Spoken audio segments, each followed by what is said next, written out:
Hello, my name is Dana and this is my YouTube channel. Today I'm going to show you how to make these amazing Viennese whirl biscuits with just a few ingredients and a very fast process of making.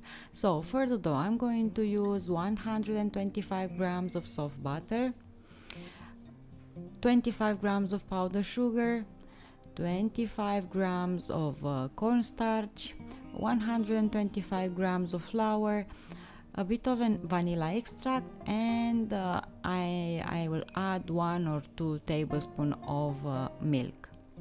So the process is very simple. Just mix the butter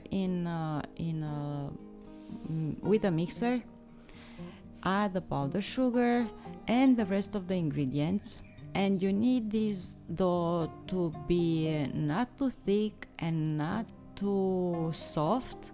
This is why I'm going to add the milk to make it a bit softer, in order to be able to pour it in like a biscuits form with a piping bag. So mix everything, add the sugar, the cornstarch and everything else, and make a dough that you will put in a piping bag. And with this piping bag you are going to shape the biscuits on a silicone pad or in a baking paper. You are going to bake these biscuits in the preheated oven at 180 Celsius or 350 Fahrenheit for about 12 minutes. You don't want to overcook these biscuits. Just keep them in the oven until they are going to have a bit of color at the base. The process of cooking will continue after you're going to take them out from the oven, so you don't need to over bake them. They're going to be soft and they're going to melt in your mouth. Trust me with this one. So make sure that you're going to make an even number of biscuits, or if you end up with an odd one number, make sure to even them up so you are allowed to eat one of them. Just make sure you're not going to give up into temptation and eat them all, because they are better with the filling, trust me. So after you bake them, just let them cool down on a rack and start prepare the filling.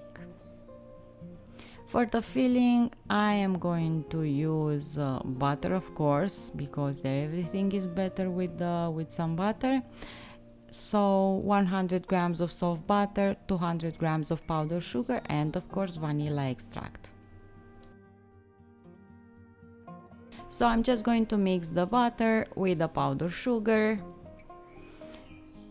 and I will add vanilla extract to give it a bit more flavor. And of course, using a piping bag, I'm going to put this filling between 2 biscuits. This is why I told you that we need an even number of biscuits, so make sure you have an even number. So after you mix very well the butter with the powdered sugar and with the vanilla, place that filling in a piping bag and put it between two biscuits. I use a nozzle like a star because it looks nice. And also don't forget about the raspberry jam. Just a teaspoon of that jam will give a very nice color to this and also taste. So now you can start eating them, but trust me, if you wait until the second day, the biscuits are going to be even better, because the filling will set and you're going to be able to eat them without spilling any filling on you or jam or anything else. So depends on you if you have patience to wait until the second day. Thank you so much for watching. Don't forget to subscribe. See you here next time with another recipe. Find reasons to smile every day. And thank you again. See ya. Bye.